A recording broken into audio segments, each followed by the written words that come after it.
Hello दोस्तों, आज हम बात करेंगे राजनीति के चाणक्य कहे जाने वाले शरद पवार के बारे में।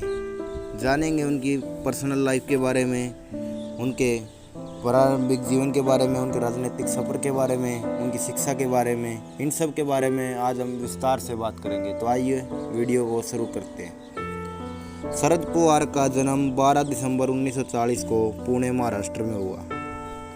उनके पिता का नाम गोविंदराव पवार था और उनकी माता का नाम सरदाबाई पवार था।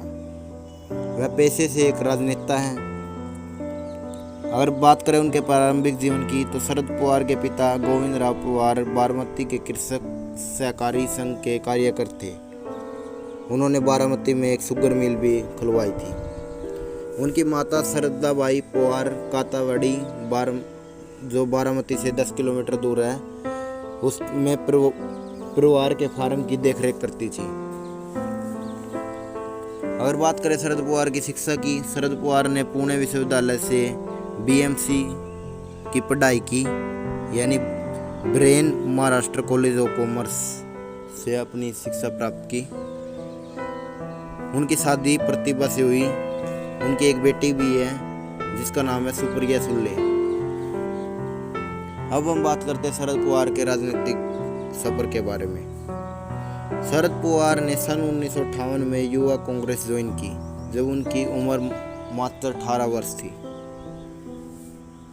जब 1956 में राज्य के पुनर्गठन होने के बाद महाराष्ट्र के सीएम यशवंत राव थे। जब ये एक्ट आया था, स्टेट पुनर्गठन एक्ट वाला, रिवोल्यूशन एक्ट, जब राज्य के सीएम यशवंत राव थे, जो शरद पवार के गौरव भी माने जाते हैं। वह मात्र 27 साल की उम्र में ही शरद पवार ने कांग्रेस की टिकट से बारामती का इलेक्शन लड़ा और जीत हासिल की, जब उनकी उम्र मात्र 27 वर्ष थी और वह सबसे यंग एमएलए चुने गए। सन 1975-76 में उन्होंने गृह मंत्री के रूप में भी काम किया। सन 1977 में कांग्रेस में फिर से फूट पड़ी और कांग्रेस के दो गढ़े हो गए, कांग्रेस यू एंड कांग्रेस आई। फिर पवार ने जनता पार्टी के साथ मिलकर सन 1978 में महाराष्ट्र में सरकार बनी और वह महाराष्ट्र के मुख्यमंत्री बने, जब उनकी उम्र मात्र 38 वर्ष थी और वह सबसे युवा सीएम बने महाराष्ट्र के। फिर सन 1980 में जब इंदिरा गांधी ने कांग्रेस महाराष्ट्र सरकार को बर्खास्त कर दिया और सन 1980 के चुनाव में कांग्रेस को पूर्ण बहुमत मिला और फिर अय्यतुल्ला के नेतृत्व में कांग्रेस ने सरकार बनाई। फिर सन 1984 में बारामती के लोकसभा इलेक्शन से शरद पवार ने जीत हासिल की। सन 1985 में वह विधानसभा में से 288 में से कांग्रेस ने केवल 54 सीट जीती और कांग्रेस ने अपना विपक्ष का नेता शरद पवार को चुना। फिर बाद में सन 1987 में शरद पवार कांग्रेस में फिर से वापस आ गए और जून 1988 में तत्कालीन प्रधानमंत्री राजीव गांधी ने महाराष्ट्र के तत्कालीन सीएम को अपनी वित्त मंत्रालय में जगह दे दी और सीएम पद का पद था वो खाली हो गया और फिर से शरद पवार ने सीएम के रूप में शपथ ली, अर्थात शरद पवार फिर से महाराष्ट्र के सीएम बने। सन 1989 में लोकसभा इलेक्शन में कांग्रेस ने 48 में से 28 सीटें जीती। बाद में सन 1990 के विधानसभा इलेक्शन में शिवसेना बीजेपी ने गठबंधन ने कांग्रेस को कड़ी टक्कर दी। कांग्रेस ने कुल 288 में से 141 सीटों पर जीत हासिल की। वह बहुमत से तो चूक गई, लेकिन उन्होंने शरद पवार ने 12 निर्दलीयों के समर्थक से सरकार बनाई और फिर से वह महाराष्ट्र के मुख्यमंत्री बने, अर्थात शरद पवार तीसरी बार महाराष्ट्र के फिर से मुख्यमंत्री बने गए।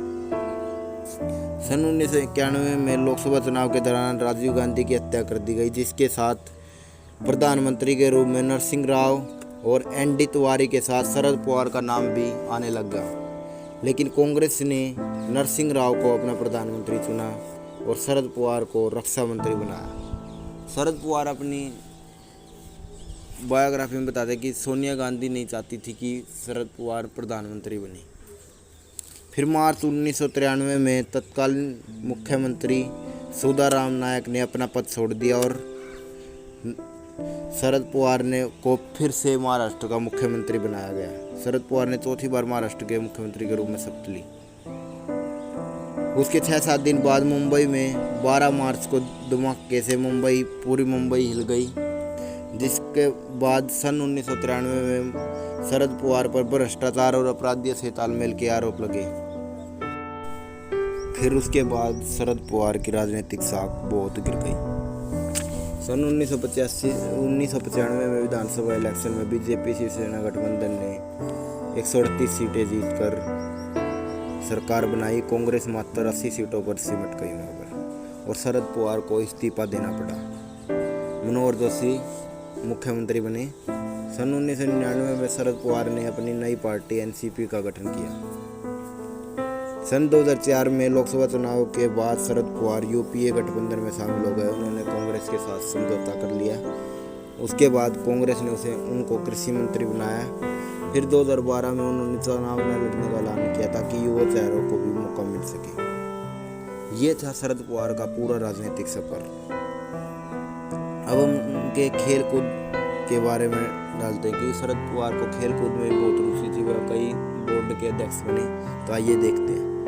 शरद पवार क्रिकेट, कबड्डी, खो खो, कुश्ती, फुटबॉल जैसे खेलों में दिलचस्पी रखते थे। वह विभिन्न संगठन के मुखिया रहे, जैसे मुंबई क्रिकेट एसोसिएशन, महाराष्ट्र कुश्ती association, Maharashtra kabaddi association, Maharashtra kho kho association, Maharashtra Olympic association, भारतीय क्रिकेट कंट्रोल बोर्ड के अध्यक्ष रहे, अंतर्राष्ट्रीय क्रिकेट परिषद के उपाध्यक्ष, अंतर्राष्ट्रीय क्रिकेट के अध्यक्ष।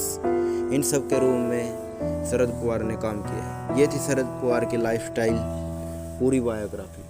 आई होप आपको वीडियो पसंद आई होगी। अगर आपको यह वीडियो पसंद आई हो तो प्लीज़ वीडियो को लाइक करें, शेयर करें, और चैनल पर नए हो तो चैनल को सब्सक्राइब करें।